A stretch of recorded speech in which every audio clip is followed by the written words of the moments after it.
Tilan na baga, mahina na.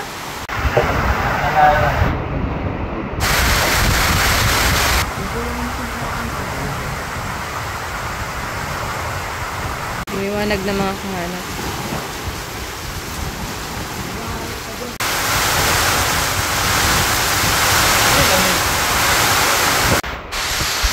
Uli na lang bago nagbagyo, nataasan yung breakwater namin. Kasi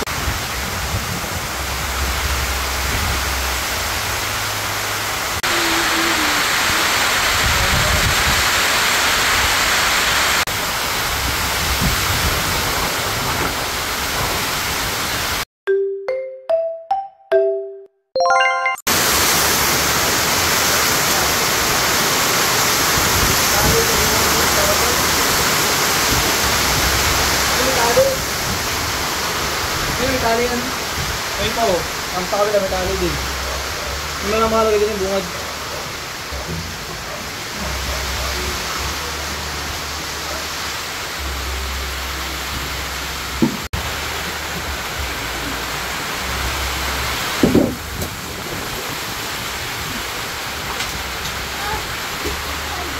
Ano? Ha?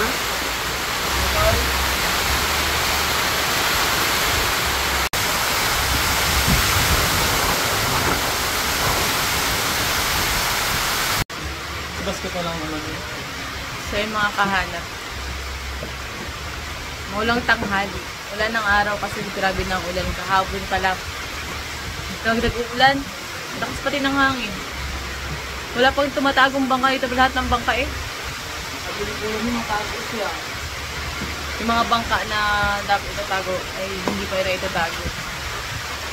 Ito pa lahat ng bangka. Ang pasok ng bagyo ay mamayang gabi pa daw sa balita. Tawan ko kung nagbago ang weather update.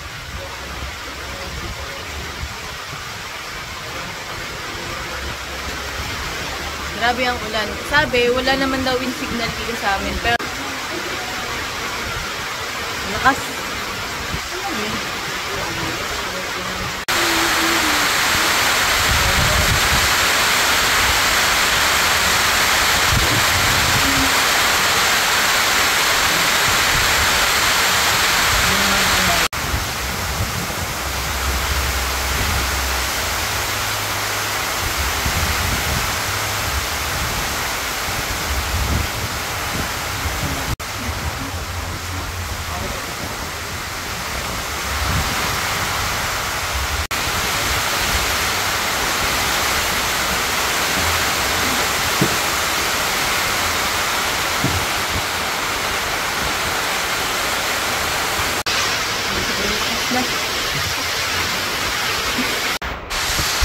Uli na lang bago nagbagyo, nataasan yung breakwater namin. Kasi kung hindi, pag lumakas ang alon, sagwak na naman sa taas. Kaya maraming salamat po kay Kerouel at Sir Bruce sa lahat po ng mga tumulong.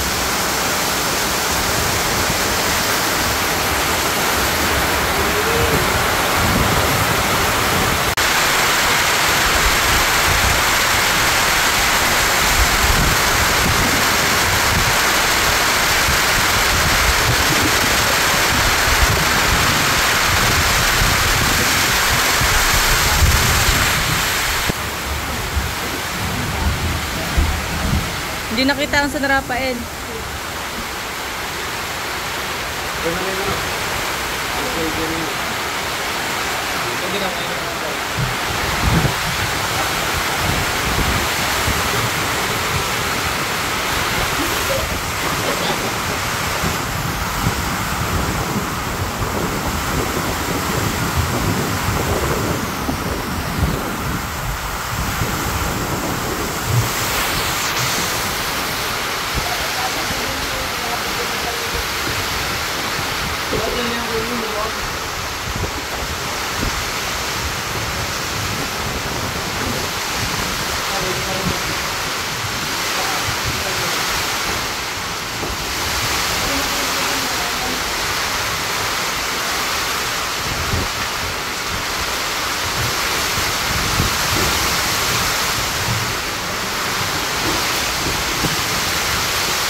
Lakas!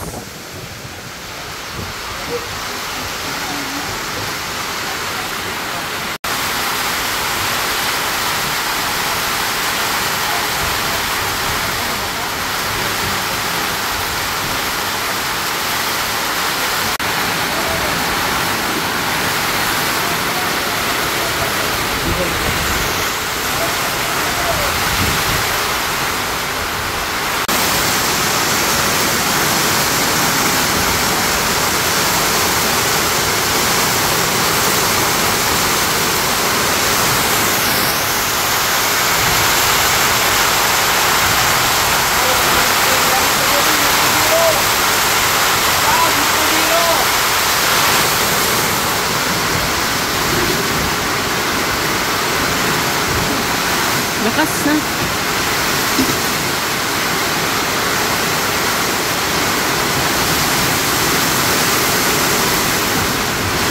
Wala. Yung bubong naangat. May tali yung bubong na yan. Nahangin talaga.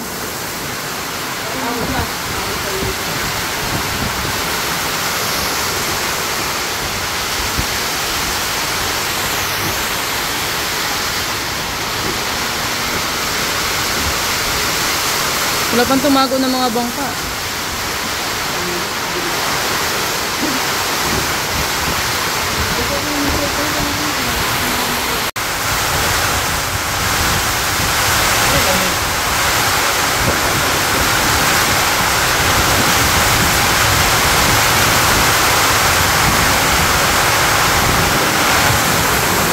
Lakas!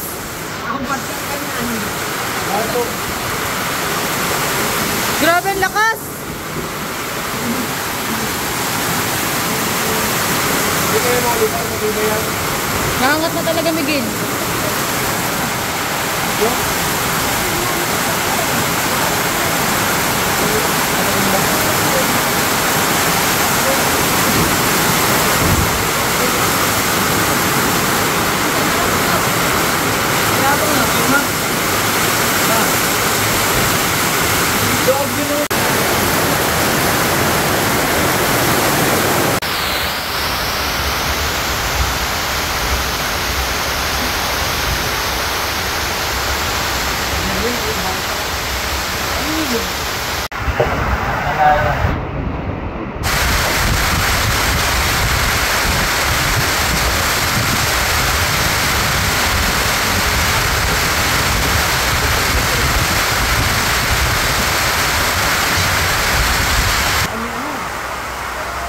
Diyan ata to? Naglilimas?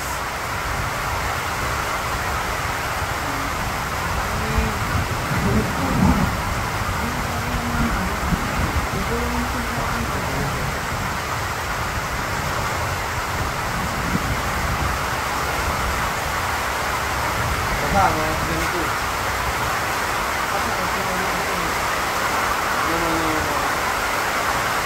Nakakapit ko matakat yung mga.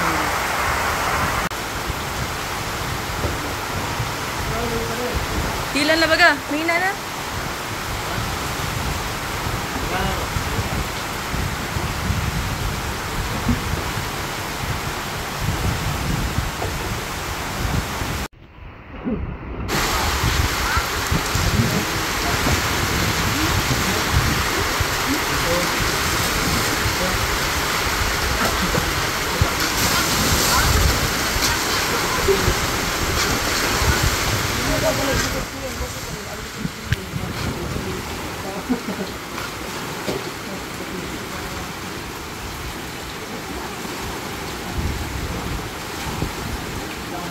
Biglang lakas eh.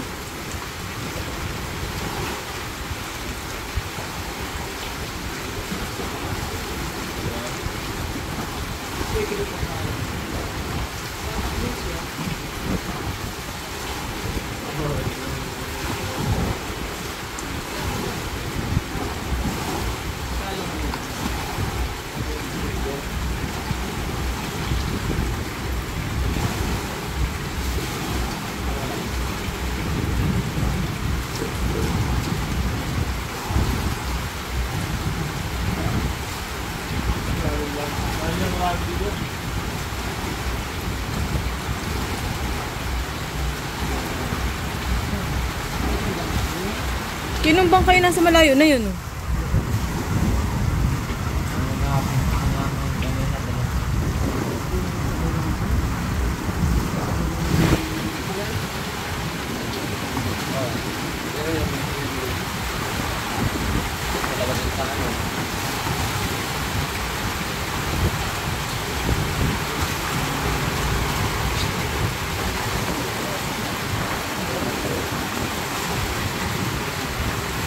Bibigat ako ng aking mga vitamins ko ito.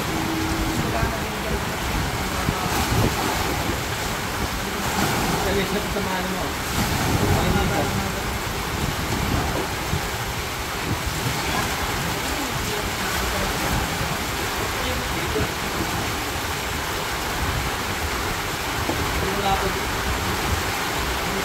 buhangin doon. Hindi pantay ang pagkakasimento eh. Papayat.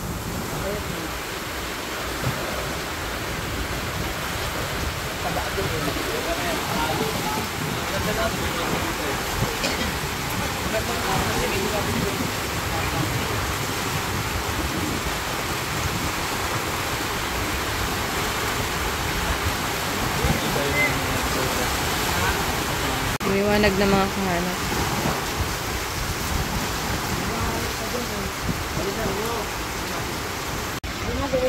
So ayun mga kahanap, biglang lumakas.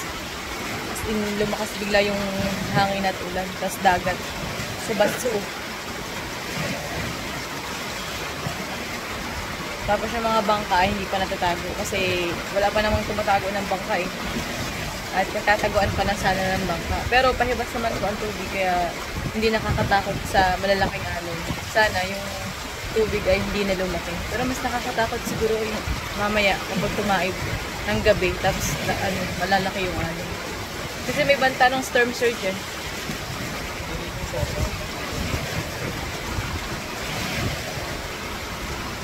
Pero lumiwanag man na po mga kahanap. Sana hindi na lumakas at sana matuloy na yung bagyo para naman dun sa mga maapektuhan ay hindi na sila maapektuhan. Dun sa mga tumbok ng bagyo, sana matunaw na lang yung bagyo para walang masyadong mapinsala at walang masyadong maabalang tao.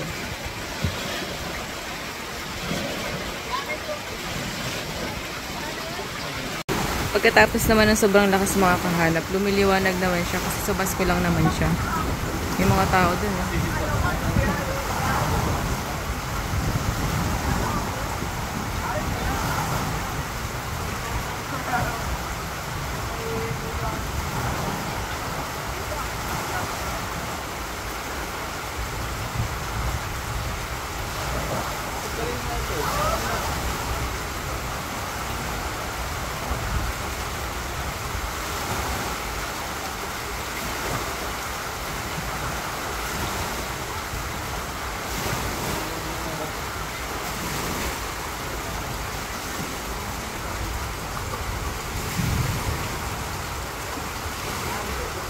Yung mga pumalaat pa rin na malalaking bangka.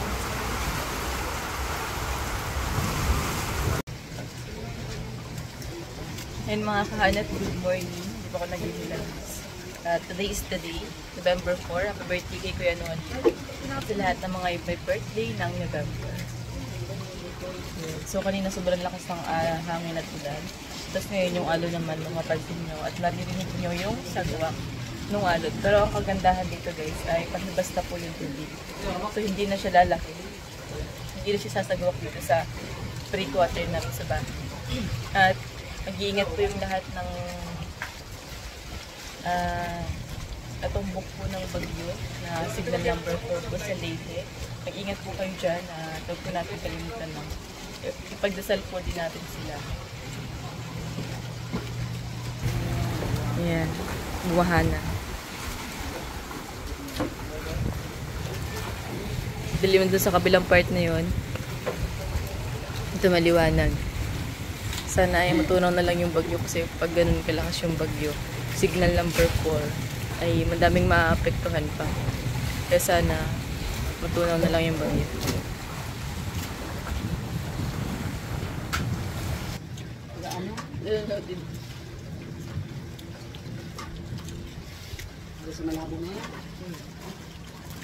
Walang kimpi. Ano, Chad? Wala. Di ba kasi nabaha? Di ba nalabas yung baha galing sa ito? Mga tala. Fish pan kayo ba? Sa inyo yan?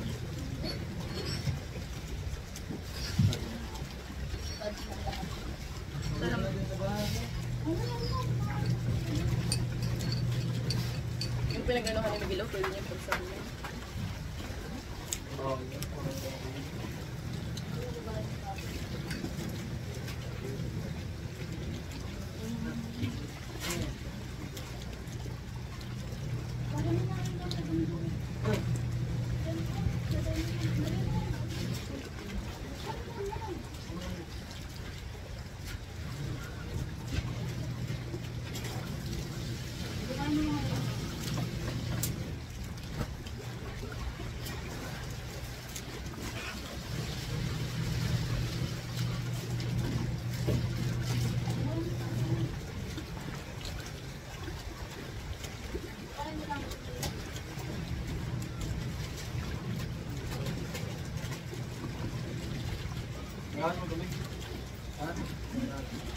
Alin?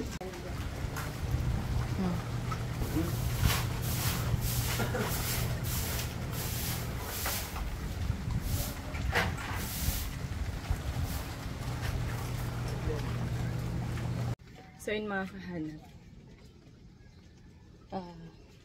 Ito yung sa kubo kasi ito yung linisin natin gawa na ang lakas ng ampias. Tapos yung video okay guys, nabasa yung likod.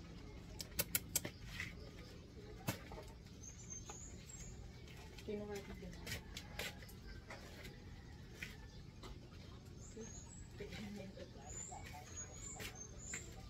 Tissue dapat pala. Ito sila pala dito.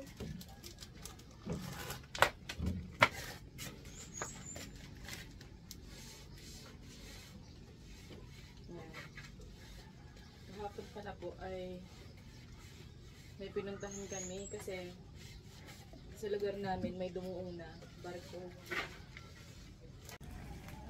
So magwawalis tayo mga kahanap.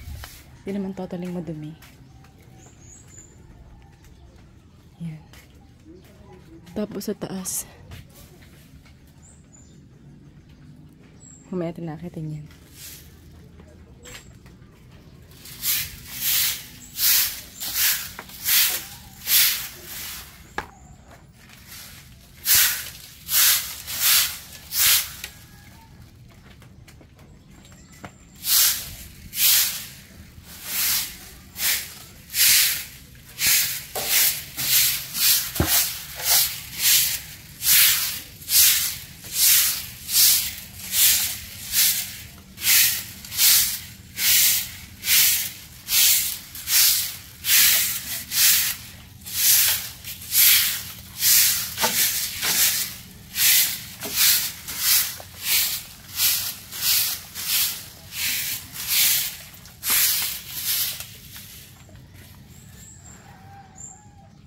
Tsaka sa taas mga kahanap.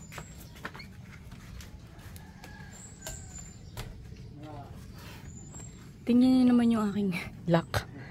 Yan. Ito kasi yung binaklas ng magnanakaw. Shhh! Talaga ba? Tapos Merry Christmas! I think if I remember. Yan. Wala pa lang tayo itong Merry Christmas. So ito na guys. Yung kubo. Yan, tulugan natin sa taas. Oops! Hala, nabuka ka na. Uy. Nag-split yung teddy bear natin guys.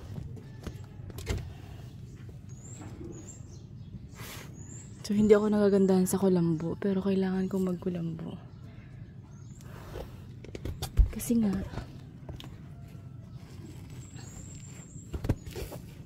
yan, binaba ko yung mga unan kasi parang naampiyasan sa may part na to. Malamig-lamig siya. Dito rin basa. Nag-ampiyas kasi. Gawin ko ito kung tuyo ito. Tuyo naman siya. So mga kahanap, may araw na po at sana ay magtuloy-tuloy na rin po yung ganda ng panahon. Pero basta dun sa balita, ano ba ito? Wait lang. Ito kasi yung teddy bear na to guys. Ang pakalaki. Ilak mo muna. Sarap kong mansion ko. Sarap yung mansion natin. Ay, masarap. Yan. Pero base po dun sa balita, sa weather forecast, meron naman po papasok na bagyo sa atin sa Pilipinas. So, pinagdadasal ko na sana matulog na lang yung bagyo kasi maraming naapektuhan. Lalo na yung mga bahay gawa lang sa mga light materials, ganun. Especially yung mga nasa tabing dagat. Iba siguro gustong-gusto na umuulan, pero ako hindi ko gusto na umuulan. Bukod sa namamantal ako, maraming bahay na butas-butas. Tapos, di makapagtrabaho. Wala rin silang pagkain. Kaya sana, ipagdasal natin lahat na matulog na lang ang bagyo at wala na pong masyadong maapektuhan kasi magpapasko naman sila na malungkot. Kaya, ipag-pray natin kay Lord na sana po ay matulong na lang yung bagyo. At ayun, medyo tumila na yung ulan pero kaninang umaga sobrang lakas ng ulan. At yung barko po na napanood nyo ay umalis na rin sila. Sila ay, hindi ko kasi narinig masyado eh. yung lugar nila kung saan sila nang galing. Pero sabi nila, umiwas sila sa bagyo kasi sobrang lakas sa kanila. Pag hindi summer, late yun. Basta, hindi ko alam. So, kung mapapanood man nila ito, sana ay mag-iingat kayo palagi sa paglalayag nyo. At ayun, siguro mag-i-enda muna ako guys. At ito ko muna tatapusin ng vlog ko kasi marami po akong gagawin sa buhay ko. Yes. At happy birthday po kay Kuya Nolly!